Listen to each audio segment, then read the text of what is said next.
What if a nation's identity was shaped not by one empire, but by three? What if, for more than 400 years, foreign powers controlled its land, its economy, and even tried to reshape its culture, yet failed to break its spirit? The Philippines is one of the most fascinating examples in history of how a people can endure colonization and still emerge with a strong, unique identity. This is not just a story of conquest, it is a story of resistance, transformation, and survival. Before colonization, the Philippine archipelago was already a rich and complex world. It was composed of hundreds of independent communities, called barangays, each governed by a datu. These were not primitive societies. They had systems of law, social classes, and active trade networks. Filipino traders exchanged goods with China, India, and Southeast Asia. In the southern islands, Islam had already spread through trade and missionary activity, especially in Mindanao and the Sulu Sultanate. Meanwhile, many communities practiced animist religions, believing in spirits and nature gods. Society was diverse, decentralized, and culturally vibrant. Everything began to change in 1521 when Ferdinand Magellan, sailing for Spain,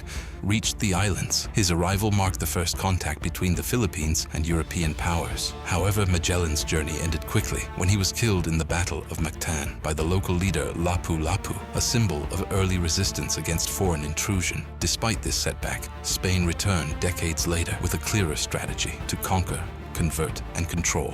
In 1565, Miguel López de Legazpi successfully established the first permanent Spanish settlement in Cebu, and later in Manila in 1571.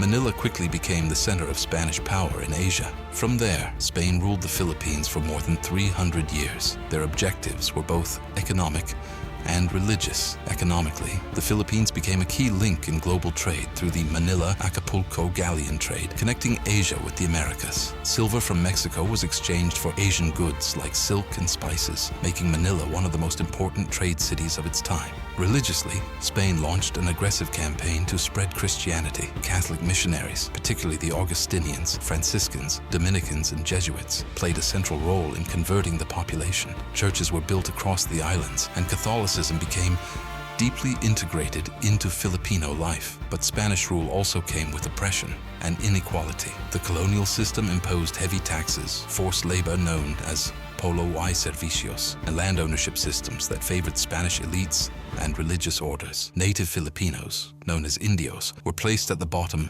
of a rigid social hierarchy. Abuse by colonial officials and friars was common, leading to widespread dissatisfaction. Throughout the centuries, Filipinos resisted Spanish rule through revolts. Although many of these uprisings were unsuccessful due to lack of unity and resources, they demonstrated a continuous desire for freedom. By the 19th century, a new kind of resistance emerged: intellectual and nationalist. Educated Filipinos, known as Ilustrados, began to call for reforms. One of the most important figures of this movement was José Rizal, whose novels exposed the injustices of Spanish rule and awakened national consciousness. Rizal's execution in 1896 became a turning point. It sparked the Philippine Revolution, led by Andrés Bonifacio and the Katipunan, a secret revolutionary society. Later, Emilio Aguinaldo took leadership of the revolution, achieving significant victories against Spanish forces. By 1898, Spain was already weakened by the Spanish-American War, and Filipino revolutionaries declared independence. However, this independence was short-lived. In the Treaty of Paris in 1898, Spain ceded the Philippines to the United States without consulting the Filipino people.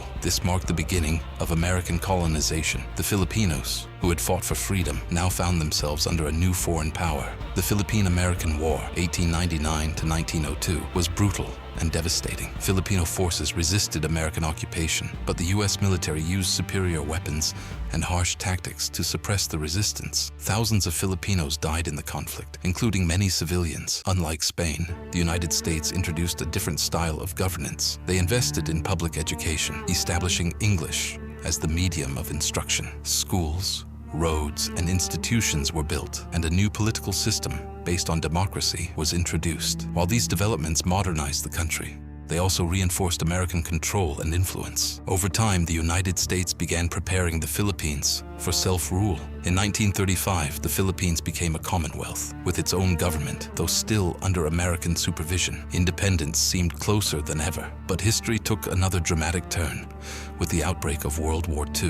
In 1941, Japan invaded the Philippines shortly after attacking Pearl Harbor. The Japanese occupation was marked by violence, fear, and suffering. Civilians faced severe hardships, and many were victims of war crimes. Despite this, Filipino guerrilla fighters organized resistance movements across the islands, refusing to surrender. In 1945, American and Filipino forces returned to liberate the country from Japanese control. The war left the Philippines devastated, especially Manila, which became one of the most destroyed cities of the war. Finally, on July 4, 1946, the Philippines gained full independence from the United States. After centuries of colonization under Spain, America, and Japan, the Filipino people were finally free to govern themselves. Today, the legacy of colonization is still visible in the Philippines. The influence of Spain can be seen in religion, names, and festivals. American impact is evident in language, education, and politics. Even the brief Japanese occupation left deep historical scars. Yet despite all these influences,